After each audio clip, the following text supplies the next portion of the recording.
Hello friends, welcome to my channel. ఇవాల్టి వీడియోలో ప్రతి ఒక్క ఆడవారి కోసం ఉపయోగపడే మంచి మంచి సింపుల్ చిట్కాలనేవి ఈ రోజు వీడియోలో మీ ముందుకు తీసుకువచ్చానండి. ఈ వీడియోలోనే టిప్స్ అన్నీ కూడా మీకు డైలీ లైఫ్‌లో చాలా యూజ్‌ఫుల్‌గా ఉంటాయి. వీడియో మిస్ చేయకుండా స్టార్టింగ్ నుంచి ఎండింగ్ వరకు చూసినట్లయితే ఖచ్చితంగా మీ టైంతో పాటు మనీని కూడా ఆదా చేసుకుంటారండి. వీడియో నచ్చితే కనుక ప్లీజ్ ఒక లైక్ చేయండి. మీరిచ్చే లైక్ అనేది నాకెంతో సపోర్ట్‌గా ఉంటుంది. వీడియో మరికొంతమందికి సజెస్ట్ అవ్వడానికి కూడా ఉపయోగపడుతుంది. ఇంకా కొత్తగా ఎవరైనా సరే మన ఛానల్ గనుక చూస్తున్నట్లయితే ప్లీజ్ సబ్స్క్రైబ్ చేసుకోండి.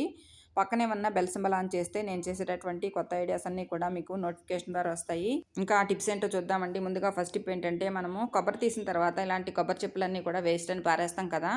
అలా పారేయకుండా ఈసారి ఇలా చేసి చూడండి. మనకి పూజా రూమ్‌లోకి ఇవి చాలా బాగా యూజ్ అవుతాయండి. ఇలా ఒక కొబ్బరి చిప్పను తీసుకొని పైనున్నటువంటి వాటికి పొట్టు ఉంటుంది కదండీ! ఆ పొట్టంతా కూడా ఇలా మొత్తం అంతా కూడా కొంచెం నీట్‌గా క్లీన్ చేసుకోవాలి. తర్వాత మన దగ్గర ఫ్యాబ్రిక్ పెయింట్స్ ఉంటూ ఉంటాయి కదండీ! ఫ్యాబ్రిక్ పెయింట్స్‌లో ఒక 2 కలర్స్ తీసుకుంటున్నాను. ఇక్కడ ఒక కలర్‌ని ఇలాగా పైన కొబ్బరి చిప్పకి అంచు భాగంలో ఇలా వేసుకుంటున్నాను. తర్వాత ఇంకొక కలర్‌ని ఇలా డాట్స్ లాగా పెట్టుకొని ఒక చిన్న ఫ్లవర్ లాగా వేసుకుంటున్నాను. ఇలా కొబ్బరి చిప్పకి లోపల భాగంలో కూడా ఇలాగే మనం ఫ్లవర్స్ వేసుకోవచ్చు. లేదంటే ఏదైనా పెయింట్ కూడా వేసుకోవచ్చు. మనకు నచ్చినట్లుగా మనము డెకరేట్ చేసుకోవచ్చండి. ఫ్యాబ్రిక్ పెయింట్స్ అందుబాటులో లేకపోయినట్లయితే పిల్లలు ప్రాజెక్ట్ వర్కులకి పోస్టల్ కలర్స్ వాడుతూ ఉంటారు కదా! అవి కూడా వేసుకోవచ్చనమాట.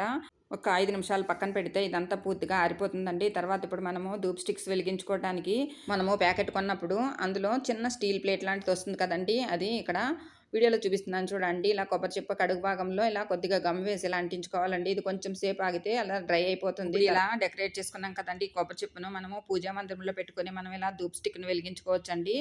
ఇది వెలుగుతున్నంత సేపు మనకి ఒక డస్ట్ వస్తుంది కదండీ! ఆ డస్ట్ అంతా కూడా మనకి ఆ కొబ్బరి చిప్పలోనే పడుతుందండి. తర్వాత వేరొక కొబ్బరి చిప్పను కూడా ఇలా రెడీ చేసుకున్నానండి. ఇలా పెయింట్ వేసుకున్న తర్వాత కొబ్బరి చిప్పకి లోపల భాగంలో మన దగ్గర క్లే ఉంటుంది కదా! ఆ క్లేని ఇలా కొంచెం రౌండ్‌గా చేసుకొని అందులో మనము చిన్న చిన్న హోల్స్ పెట్టుకోవాలి. ఇది కొంచెం సేపు పక్కన పెడితే అది ఆరిపోతుందండి. తర్వాత ఇప్పుడు మనము ఇందులో అగరబత్తులు వెలిగించుకోవచ్చండి. ఒక కొబ్బరి చిప్పలో మనము ఇలా ధూప్ స్టిక్స్‌ని ఒక కొబ్బరి చిప్పలో అగరబత్తులను వెలిగించుకొని మనము పూజా మందిరంలో పెట్టుకోవచ్చండి. చూడటానికి కూడా చాలా అందంగా ఉంటుందండి. తర్వాత మనము పనికిరావని పడేసి కొబ్బరి చిప్పలను మనం ఇలా కూడా యూజ్ చేసుకోవచ్చన్నమాట. ఇంకా తర్వాత టిప్ ఏంటంటే, ఇలా ఒక బాటిల్ తీసుకొని దానికి పైనున్నటువంటి క్యాప్ భాగాన్ని కట్ చేసి పక్కన పెట్టుకోవాలి. తర్వాత చాకుతోటి ఇలా వీడియోలో చూపిస్తున్నాను చూడండి. ఇలాగా నిలువుగా బాటిల్‌కి కింది వరకు కూడా ఇలా కట్ చేసి మనము ఆ భాగాన్ని అలా తీసేయాలండి. ఇప్పుడు ఇది ఎందుకు ఉపయోగిస్తామంటే, మనము కప్పులు పెట్టుకోవడానికి హోల్డర్ లాగా ఉపయోగించుకుంటామన్నమాట. మనము కప్పులనేవి అక్కడ ఇక్కడ పెట్టినప్పుడు ఒక్కొక్కసారి చేయి జారి పడిపోతూ ఉంటాయి కదా! అలా కాకుండా మనం ఇలా తయారు చేసుకున్నాం కదండీ! ఈ బాటిల్‌లో కనుక కప్పులు ఇలా పెట్టుకున్నామనుకోండి, మనకి కప్పులనేవి పడిపోకుండా ఉంటాయి. చూడండి. ఇక్కడ నేను కట్ చేసినటువంటి బాటిల్‌లో 3-4 కప్పుల వరకు పెట్టుకోవచ్చండి. ఇంకా పెద్ద బాటిల్ అయితే ఇంకా ఎక్కువ కప్పులు పెట్టుకోవచ్చన్నమాట. ఇలా మనకి కప్పులు పెట్టుకోవడానికి స్టాండ్ లాగా చాలా బాగా యూజ్ అవుతుంది. చూడండి ఇక్కడ పైన ఆ క్యాప్‌ని అలా పెట్టేసుకున్నామనుకోండి, మనకి కప్పులు చెయ్యి తగిలి పడిపోయినా కూడా మనకి పగిలిపోకుండా ఉంటాయండి. మనము ఈ బాటిల్‌ని ఇలాగే అల్మరాలో పెట్టి మనం స్టోర్ చేసుకోవచ్చండి. మనకెప్పుడు కావాలంటే అప్పుడు తీసుకొని వాడుకుని మళ్ళీ ఇదే బాటిల్‌లో మనం పెట్టుకున్నామనుకోండి, మనకి కప్పులనేవి పగిలిపోకుండా మంచి ఆర్గనైజర్‌గా కూడా ఇది పనిచేస్తుంది. టిప్ అనేది అందరికీ హెల్ప్ అవుతుందండి. ట్రై చేయండి. మన దగ్గర చాలా ఖాళీ బాటిల్స్ ఉంటూ ఉంటాయి కదండీ! వాటర్ బాటిల్స్ గానీ, లేదంటే కూల్ డ్రింక్ బాటిల్స్ గానీ ఉంటూ ఉంటాయి కదా! అవన్నీ కూడా మనం వేస్ట్ అని పారేస్తాం కదా! మనకి టైంకి గరాట్ అనేది అందుబాటులో లేకపోయినట్లయితే మనము ఒక బాటిల్‌ని ఇలా వాడుకోవచ్చండి. ఇలా మనము బాటిల్‌లో పాలు కానీ, లేదంటే ఆయిల్ కానీ పోయాలి అనుకున్నప్పుడు ఇది ఒక చిన్న గరాట్‌లాగా పనిచేస్తుందండి. ఇలా వీడియోలో చూపిస్తున్నట్లుగా బాటిల్ పై భాగాన్ని కట్ చేసి మనం ఇలా బాటిల్‌లోకి ఏవైనా పోసుకోవడానికి గరాట్‌లాగా ఉపయోగపడుతుందండి. ఇంకా తర్వాత టిప్ ఏంటంటే, ఇలా ఒక పేపర్ నాప్కిన్ కానీ, లేదంటే ఒక కాటన్ క్లాత్ గానీ తీసుకోవాలి. దాంట్లో ఇలా కొద్దిగా బియ్యం వేసుకోవాలి. దాంట్లోనే కొద్దిగా కంఫర్ట్ కూడా వేసుకోవాలండి. ఇది ఒక చిన్న ప్యాకెట్‌లాగా ఇలా కట్టుకోవాలి. ఇది కదిలిపోకుండా ఉండడానికి ఒక చిన్న రబ్బర్ బ్యాండ్ కూడా వేసుకోవాలండి.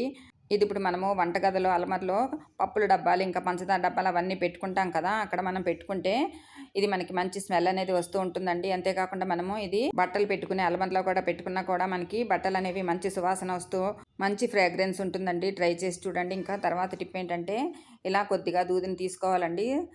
ఇలా మన దగ్గర ఖాళీ అయిపోయినటువంటి కొబ్బరి చిప్పలు ఉంటూ ఉంటాయి కదండీ! ఒక కొబ్బరి చిప్పను తీసుకొని ఇలా దూదిని ఆ కొబ్బరి చిప్పలో పెట్టుకున్న తర్వాత ఇప్పుడు ఆ దూది మీద మనము కొద్దిగా కంఫర్ట్ వేసుకోవాలండి. ఇది ఇప్పుడు మనము వాష్‌రూమ్‌లో కనుక పెట్టుకుంటే మనకి వాష్‌రూమ్ నుంచి మంచి సువాసన అనేది వస్తూ ఉంటుందండి. ఎలాంటి బ్యాడ్ స్మెల్ అనేది రాకుండా మంచి సువాసన వస్తుంది. ట్రై చేయండి. ఇంకా తర్వాత టిప్ అండి, అందరికి ఉపయోగపడే టిప్ అండి. ఈ చలికాలంలో చాలా మందికి జలుబు, దగ్గు, గొంతు పట్టేయడము, గొంతు నొప్పి, కఫం వంటి రకరకాలుగా పిల్లలు, పెద్దలు కూడా ఎక్కువగా ఈ ప్రాబ్లమ్స్‌తో బాధపడుతూ ఉంటారు కదా! అలాంటి వాళ్ళందరికీ కూడా మంచి హోమ్ రెమెడీ అనేది చూపిస్తున్నానండి. దీనికి కావాల్సిందల్లా 4, 5 తులసాకులు, 2 తమలపాకులు, చిన్న అల్లం ముక్క, 4, 5 మిరియాలు, కరక్కాయ, చిటికెడు పసుపు ఉంటే చాలండి. కషాయం ఎలా తయారు చేయాలో చూద్దామండి. ఒక బౌల్ తీసుకుని అందులో 2 గ్లాసులు మంచినీళ్ళు పోసుకోవాలి. తర్వాత అందులోనే మనము రెడీగా పెట్టుకున్నాం కదండి తమలపాకులు, వాటిని శుభ్రంగా కడిగి వాటిని ఇలా చిన్న చిన్న ముక్కలుగా కట్ చేసి వేసుకోవాలి. తర్వాత తులసాకులు కూడా శుభ్రంగా కడిగి ఇలా చిన్న చిన్న ముక్కలుగా కట్ చేసి వేసుకోవాలి. తర్వాత కరక్కాయను ఇలా కొద్దిగా చిన్న ముక్క కట్ చేసి వేసుకోవాలండి. తర్వాత అల్లం కూడా మనము ఇలా చిన్న చిన్న ముక్కలుగా కట్ చేసి వేసుకోవాలి. తర్వాత మిరియాలు కూడా ఇలా కచ్చా పచ్చాగా దంచి ఆ నీళ్ళల్లో వేసుకోవాలి. తర్వాత పసుపు కూడా చిటికెడు వేసుకుంటే సరిపోతుంది. ఇప్పుడు స్టవ్ వెలిగించి స్టవ్ మీద ఈ గిన్నె పెట్టుకోవాలి. స్టవ్ ఫ్లేమ్ అనేది చిన్నగా పెట్టుకొని ఇది మరగనివ్వాలండి. వాటర్ అంతా కూడా మనకి మరుగుతున్నప్పుడు ఈ ఆకుల సారం అంతా కూడా మనకి ఆ వాటర్లోకి వచ్చేస్తుంది అన్నమాట. ఇప్పుడు మనము ఇలా ఒక 5 నుంచి 10 నిమిషాల వరకు ఇలా మరగనివ్వాలండి. ఇప్పుడు మనము స్టవ్ ఆఫ్ చేసేసి ఇలా టీ స్ట్రైనర్ సహాయంతో మనము ఇలా మొత్తం అంతా కూడా ఈ కషాయం ఇలా వడకట్టుకోవాలి. ఇలా వడకట్టుకున్నటువంటి కషాయం అనేది మనము ఉదయాన్నే పరగడుపున తీసుకున్నట్లయితే ఈ చలికాలంలో వచ్చే జలుబు, దగ్గు, ఇంకా గొంతు నొప్పి, ఇంకా చాలా మందికి గొంతులో గరగరగా ఉండటము, ఇంకా కఫం ఇలాంటివన్నీ కూడా పూర్తిగా తగ్గిపోతాయండి. ఇవి చిన్నపిల్లల నుంచి పెద్దవాళ్ళు ఎవరైనా సరే తీసుకోవచ్చు. ఇది ఇలాగే తీసుకోవచ్చు, లేదంటే కొంచెం ఘాటుగా ఉంటుంది కాబట్టి కొద్దిగా తేనె కలుపుకోవచ్చు. అంటే ఒక 1/2 టేబుల్ స్పూన్ తేనె అయితే సరిపోతుంది. ఈ కషాయం తీసుకున్నప్పుడు మనకి గొంతంతా కూడా క్లియర్గా ఉండి గొంతులో హాయిగా ఉన్నటువంటి ఫీలింగ్ అనేది ఉంటుందండి. ఇందులో వేసుకున్నటువంటి అల్లం మిరియాలు అనేవి మన గొంతుకి చాలా మేలు చేస్తాయి. తులసాకులు కూడా మనకి దగ్గు జలుబు తగ్గడానికి చాలా బాగా తోడ్పడతాయి. ఈ కషాయం 4 రోజులు కనుక తీసుకున్నట్లయితే తేడా అనేది మీరే గమనిస్తారండి. చిన్న చిన్నగా వచ్చేటటువంటి మనకి హెల్త్ ప్రాబ్లమ్స్ అనేవి ప్రతిదానికి కూడా మెడిసిన్ మీద ఆధారపడకుండా అలా ట్రై చేయండి. ప్రతి ఒక్కరికి కూడా ఈ టిప్ అనేది చాలా బాగా హెల్ప్ అవుతుందండి. ఇంకా తర్వాత టిప్ ఏంటంటే ఇలా ఒక బౌల్ తీసుకొని దాంట్లో ఇలా కొద్దిగా కంఫర్ట్ వేసుకోవాలి. అందులోనే మనము వంటల్లో వాడే వంట సోడా ఉంటుంది కదా, అది కూడా ఒక 1/2 టేబుల్ స్పూన్ వరకు వేసుకోవాలి. ఒక సగం నిమ్మ చెక్కను కూడా దాంట్లో ఇలా రసం అంతా పిండుకోవాలి. ఇదంతా ఒకసారి కలిసేలాగా ఇలా కలుపుకోవాలి. తర్వాత ఇప్పుడు ఈ బౌల్ మీద కవర్ చేయడానికి ఒక పేపర్ నాప్కిన్ తీసుకోవాలి. ఇదంతా ఇలా బౌల్ అంతా కూడా ఇలా కప్పేసి తర్వాత అదంతా కదలకుండా ఉండటానికి దాని చుట్టూ కూడా, అంటే బౌల్ చుట్టూ కూడా ఒక రబ్బర్ బ్యాండ్ వేసుకోవాలి. తర్వాత దీంట్లో నుంచి మంచి సువాసన అనేది బయటికి రావడానికి వీలుగా పిన్నిస్తో కానీ టూత్పిక్తో కానీ ఇలాగా పేపర్ నాప్కిన్ మీద హోల్స్ పెట్టుకోవాలి. ఇప్పుడు ఇది మనము ఈ బౌల్ని మనం హాల్లో సెంటర్ టేబుల్ మీద కానీ, లేదంటే మనం స్టడీ టేబుల్ మీద కానీ పెట్టుకున్నట్లయితే మంచి సువాసన అనేది వస్తూ ఉంటుందండి. ఈ సువాసన వల్ల మన మైండ్ కూడా ఫ్రెష్గా ఉంటుందండి. టిప్ కూడా చాలా బాగా అందరికీ హెల్ప్ అవుతుందండి. ట్రై చేసి చూడండి. ఇంకా తర్వాత టిప్ ఏంటంటే ఇలా ఒక బౌల్ తీసుకొని దాంట్లో మన దగ్గర కళ్ళుప్పు ఉంటుంది కదా, కళ్ళుప్పు ఒక స్పూన్ వరకు వేసుకోవాలి. అందులోనే కంఫర్టు ఇలా ఒక స్పూన్ వరకు వేసుకోవాలి. తర్వాత ఒక చెక్క నిమ్మరసం కూడా పిండుకొని ఇదంతా ఒకసారి ఇలా కలిసేలాగా కలుపుకోవాలి. మొత్తం సాల్ట్ అంతా కూడా అందులో కలిసేలాగా కలుపుకోవాలి. ఇదంతా కూడా ఇలా ఒక బాటిల్లో పోసుకోవాలి. ఇప్పుడు ఇది మనం ఎందుకు ఉపయోగిస్తామంటే మనం రోజు కూడా ఇంటిని తడిబట్టి పెట్టుకుంటూ ఉంటాం కదా, అలాంటప్పుడు మనం బకెట్ వాటర్లో ఇది ఒక 2 మూతలు వేసుకొని మనం కనుక తడిబట్టి పెట్టుకుంటే మనకి ఇల్లంతా కూడా మంచి సువాసన వస్తూ ఉంటుంది. సాల్ట్ ఇంకా నిమ్మరసం వేసుకోవటం వల్ల మనకి ఇల్లు అనేది చాలా బాగా నీట్గా క్లీన్ అవుతుందండి. ఎలాంటి జిడ్డు, మురికి, డస్ట్ లాంటిది ఏదన్నా ఉన్నా నీట్గా క్లీన్ అయిపోతుంది. మనకు కంఫర్ట్ వేసుకున్నాం కాబట్టి ఇల్లంతా కూడా చాలా ఫ్రెష్గా ఉంటుంది. ఇంతేనండి ఇవాళ వీడియోలోని టిప్స్ మీకు నచ్చాయి అనుకుంటున్నానండి. Thank you for watching this video.